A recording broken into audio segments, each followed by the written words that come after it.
Mom dad मैं college जा रही हूँ। पर बेटा नाश्ता तो करके जा। नहीं माँ, मैं लेट हो रही हूँ, कैंटीन में कुछ खा लूंगी। अरे सुनो तो। उसे जाने दो, अब वो बड़ी हो गई है, भूख लगेगी तो खाना खा लेगी।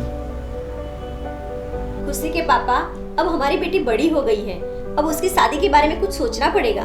तुम सही कह रही हो, बस एक अच्छा घर और एक अच्छा लड़का मिल जाए तो उसके हाथ पीला करके हमारी जिम्मेदारी से हम मुक्त हो जाए।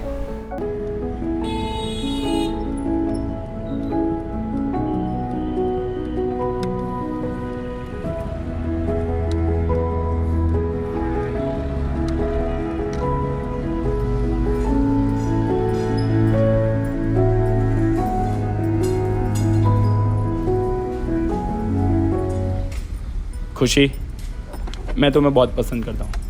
क्या तुम मेरी लाइफ पार्टनर बनना चाहोगी? खुशी, खुशी, यहाँ क्या कर रही हो? और ये लड़का कौन है? डैड, ये मेरा फ्रेंड रोहित है, ये मेरे साथ कॉलेज में पढ़ता है। चलो घर चलो।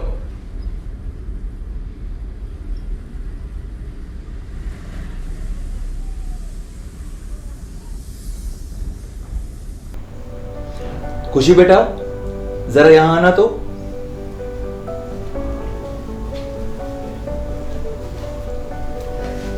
जी पापा बोलिए। खुशी, तुम्हें आज देखने लड़के वाले आ रहे हैं, घर पे ही रहना। लड़के वाले? पर क्यों डैड? बेटा, अब तुम बड़ी हो गई हो, तुम्हारी शादी भी तो करनी है। डैड, मुझे शादी नहीं करनी। शादी नहीं करनी मतलब? डैड, मैं किसी और से प्यार करती हूँ और उसी से शादी करना चाहती हूँ। ये तुम क्या कह रही हो? डैड, मैं रोहित से बहुत प्यार करती हूँ, वो बहुत ही अच्छा लड़का है और वो मुझे बहुत ही खुश रखेगा। बंद करो तुम अपनी बकवास। हम जहां बोलेंगे वहीं पे तुम्हें शादी करनी पड़ेगी। चुपचाप अंदर जाओ और तैयार हो जाओ, लड़के वाला आते ही होंगे। पर डैड, मैं उस लड़के के साथ खुश नहीं रह पाऊंगी। खुशी, तुम अभी बहुत ही नादान हो। तुम जिस लड़के के साथ शादी करना चाहती हो वो लड़का बहुत ही मामूली घर का है, और हमने तुम्हारी शादी जहां तय की है वो लड़का और उसका खानदान बहुत ही अच्छा है। लड़का बहुत ही अमीर घर का है, तुम पूरी जिंदगी वहां पर ऐशो आराम से रहोगी।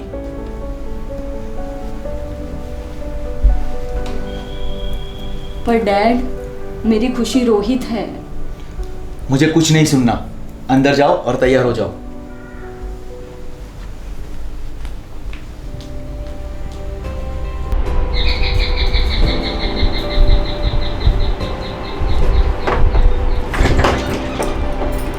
नमस्ते, आइए आइए।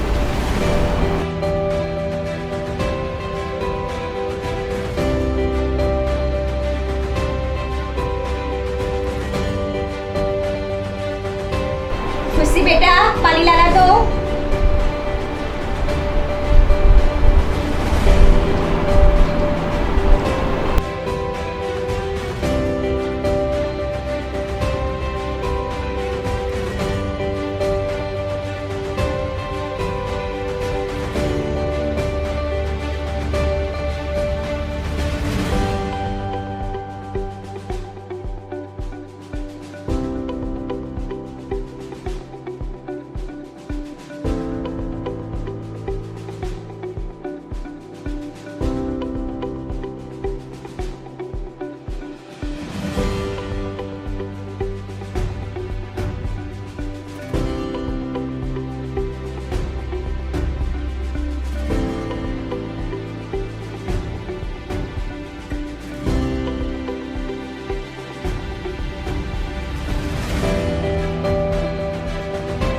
हमें खुशी पसंद है और हमें भी यस जी बहुत ही पसंद है, तो पंडित जी से मिलकर शादी का शुभ मुहूर्त निकलवा लेते हैं।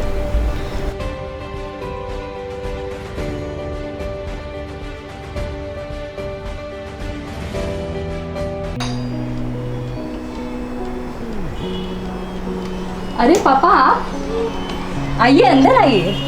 कैसी हो बेटा तुम? मैं अच्छी हूँ पापा, आप कैसे हो? तुम 4 दिन से कॉल नहीं उठा रही थी बेटा, तुम्हारी माँ भी चिंता कर रही थी, तो मैंने सोचा चलो मैं ही मिल के आता हूँ तुम्हें। नहीं पापा, ऐसी कोई बात नहीं है, मैं कुछ काम में बिजी थी। तुम खुश तो हो ना बेटी? हाँ पापा, मैं बहुत खुश हूँ। आप बैठिए, मैं आपके लिए चाय लेके आती हूँ। जी बेटा।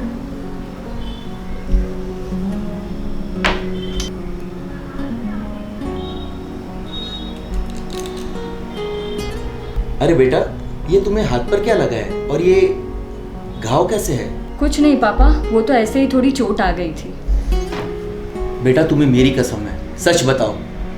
पापा वो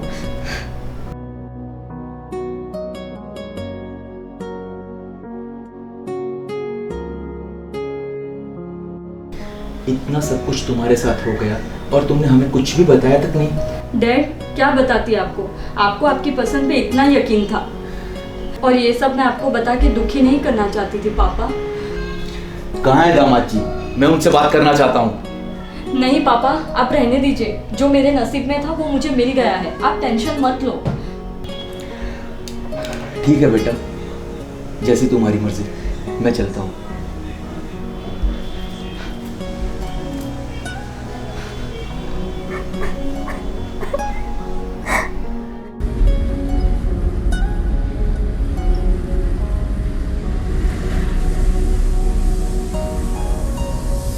अरे अरे अंकल, आप ठीक तो है ना? आप ठीक तो है ना अंकल? तुम कौन हो?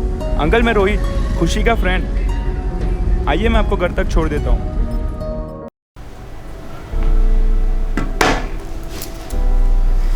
आप आ गए। कैसी है हमारी बेटी? वो खुश तो है ना? हमारा कॉल क्यों नहीं उठा रही वो? जिग्नेश, आप ऐसे रो क्यों रहे हो? क्या हुआ? मैंने सोचा था अच्छा घर और अच्छा लड़का होगा तो हमारी बेटी राज करेगी। गरीबों में पली हमारी बेटी, मैंने सोचा अच्छे घर में जाएगी तो ऐशो आराम से राज करेगी, पर मैं गलत साबित हुआ। हमने अपनी बेटी को नरक में भेज दिया। मैं अपने आप को कभी नहीं माफ कर पाऊंगा, कभी नहीं। जिग्नेश, अब हम क्या करेंगे? क्या उसे ऐसे ही उस जल्लाद के हाथों पीसने देंगे? क्या हमारे समाज में ऐसा कोई कानून नहीं बना जो हमारी बेटी को न्याय दिला सके? हमने जो गलती की वो आप लोग मत करना। हर माँ बाप अपनी बेटी के लिए अच्छा खानदान और अमीर लड़का चाहते हैं, और बेटियां भी अपने माँ बाप की इज्जत की खातिर राजी हो जाती है। पर क्या बेटियों को अपनी खुशियों के बारे में नहीं सोचना चाहिए? क्या हर माँ बाप एक बार अपनी बेटी की खुशी के बारे में नहीं सोच सकते? लव मैरिज के बाद तकलीफ पड़े तो माँ बाप कहते हैं हमने सो पहले से ही कहा था, और अगर अरेंज मैरिज के बाद तकलीफ पड़े तो कहते हैं ये तो चलता रहता है, होता रहता है, एडजस्ट करना सीखो। क्या बेटियाँ सच में बोझ है? उन्हें अपनी पसंद नापसंद का जरा भी अधिकार नहीं? आप भी सोचिएगा जरा।